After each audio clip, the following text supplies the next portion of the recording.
یک چیزی را به شما بگم، در بسیار جاها اگر بین ملت مسلمان بعضی مسائل های نماز و دیگر خطاها پیدا شود، برادرها از اونا سوال ندارن، نمیپرسن. نپرسیدن سبب ضرر است. یک انسان یا خطا کرده، مو خطاش اگر نپرسه اصلاح نکنه، بدونه که بسیار ضرر میکند.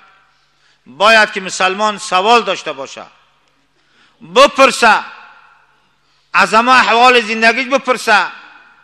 نماز داره، نکاح طلاق داره. امروز یک چیزی را ما را او جمعه گفته بدن بکنه که باز دیگر گپ شد. همه شبی چندم بود لشدی، همش پریر بود تا همینجا خفتن خواندیم که 3 کس همینجا آمد.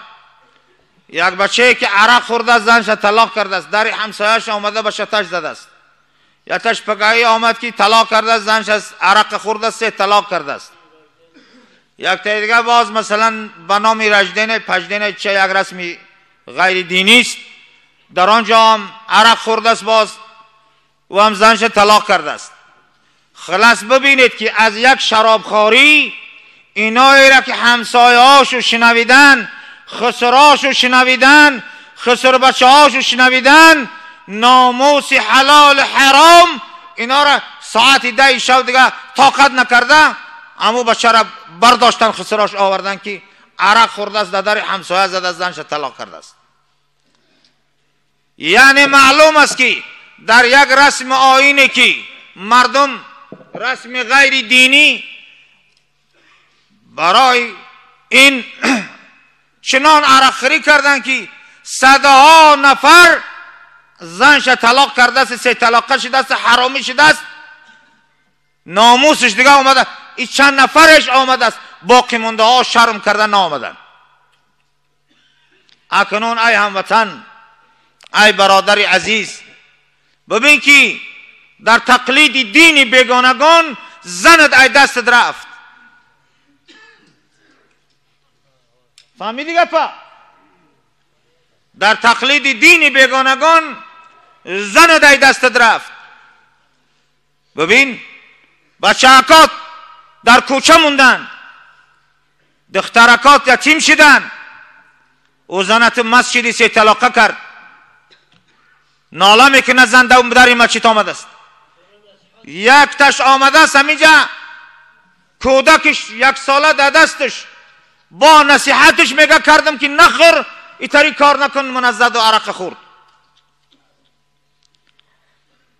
و زن میگه ازا میکشم ای چنین شوهر، کودکدار شدم چیکار کنم؟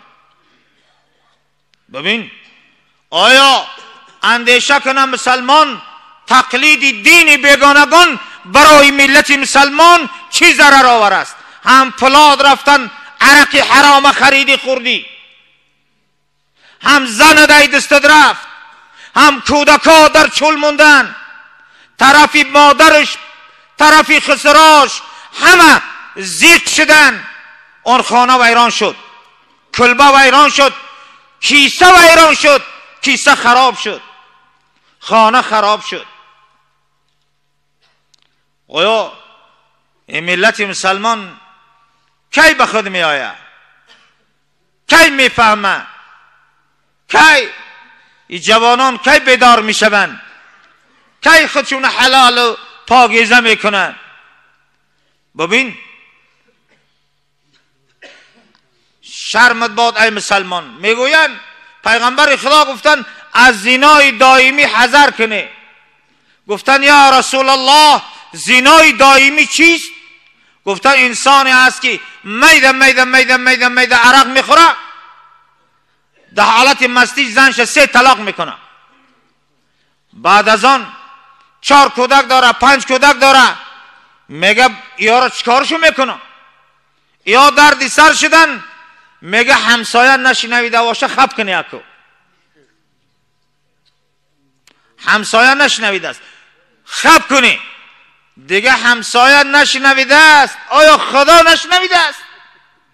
ای گمراه، همو قطی یک عمره قطی همو زن زنا میکنه، یک عمره قطی او زن برای زنا میکنه در همو زن.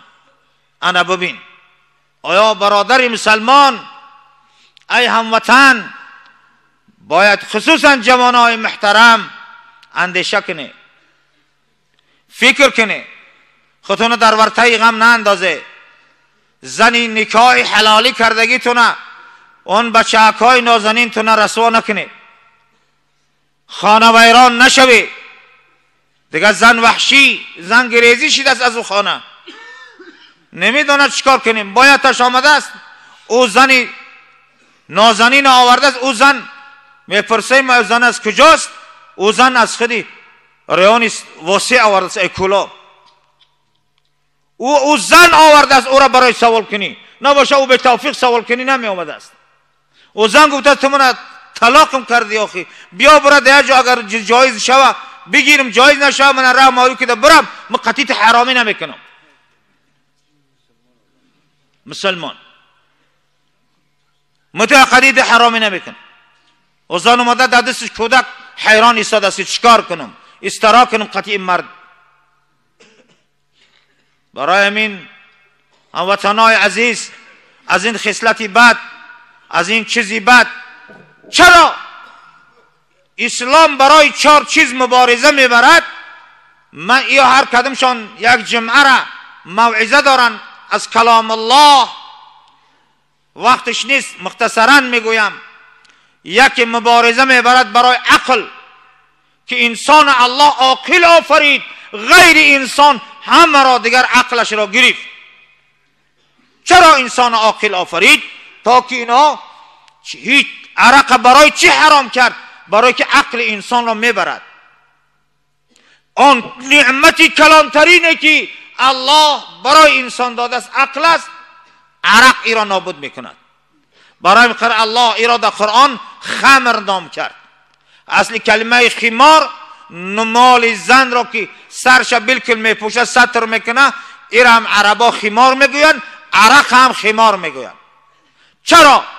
از بار این که وقتی عرق خورد همچنان نما روی مال زن سری زن را ستر میکند، این عقل انسان را بالکل ستر میکند. عقل ای او میرود حیوان میگردد. در لطاک هم بفته بمبره درک نمیابد. ببین اگر در دست یک شیشه میزه کمپتی بخوره درک نمیابد، او گفته خوردنش میگیره. در ماشین بزنش نمیفهمه، مادرش حقارت میکنه نمیفهمه، خواه عرقخوری گنده باشه مس بیایه میخپه اپش مچک میکنه، با خواهر زنا میکنه، زنش دیگه از مادرش فرق کرده نمیتونه. ایره بفهمی شما. برای این است که الله ایره حرامش کرد. همسایش دشنام میکنه، همسایش آزار میتیه، کارچه را به دستش بتیان یک کس میزنه.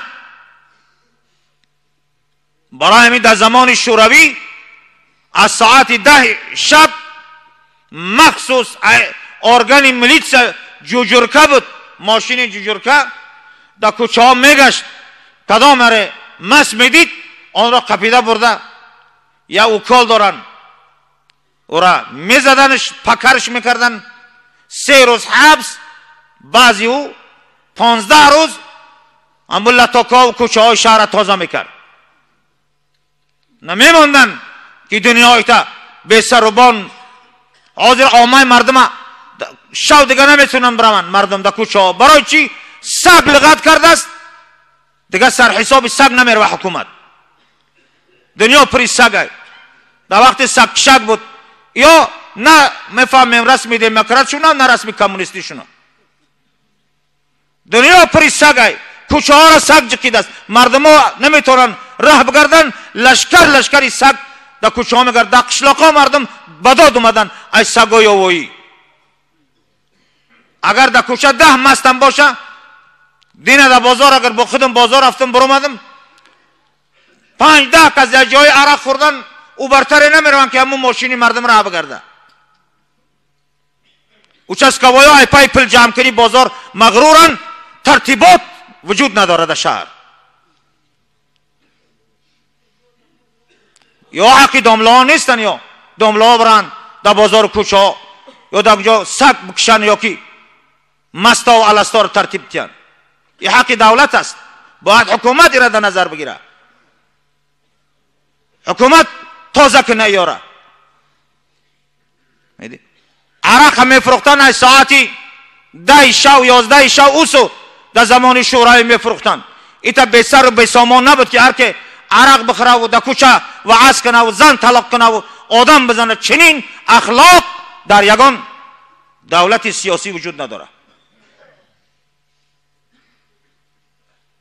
برای همین ما مسلمان ها باید نصیحت قرآن مون فراموش نکنیم. تکیه به دولت نه، تکیه به خدا. جزا و سزا دهنده این بی‌ادبی ها الله است. در دنیا اطاعت خدا نکردی بیزن شدی، اطاعت خدا نکردی پلاد رفتن، اطاعت خدا نکردی شرمنده شدی. او زنی سه طلاق کرد تا مرده تا مردم میگن فرزنداش ناجایزن، زنش سه طلاق کرد و با قطعی زندگی داره. همین تنیز مردم. برای همین دعا کنیم که خدا همه را توفیق بدهد، جوانا را خدا انصاف بدهد، از این اخلاق رفتار بد، از این گفتار بد، از این معامله پست خدایا وطن را پاک و پاکیزه بدار. از تقلید مردم نه مسلمان بیاره 15 روز ذخیره کنه بازار قیمت کنه. در عید قربان، در عید رمضان 20 روز آوردن همه میوه را توب کردن و بعد قیمتش کردن که عید ای بی انصاف. برای همین از خدا باید بترسیم. جوانا از این چیزی حرام مزیر نابود کننده عقل دین و ایمانتان از این برحذر باشه.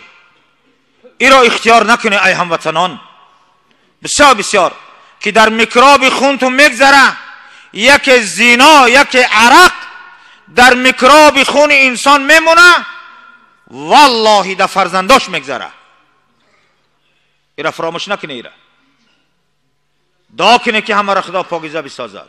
الها پروردگارا وطن را حلال بدار، جامعه را از این اخلاقهای بد پاکیزه بدار، جوانا را خدایا جوانان پاکی به ایمان بگردان. ربنا آتنا فی دنیا حسنه و فی الاخرة حسنه و قنا عذاب النار. یک چیزی را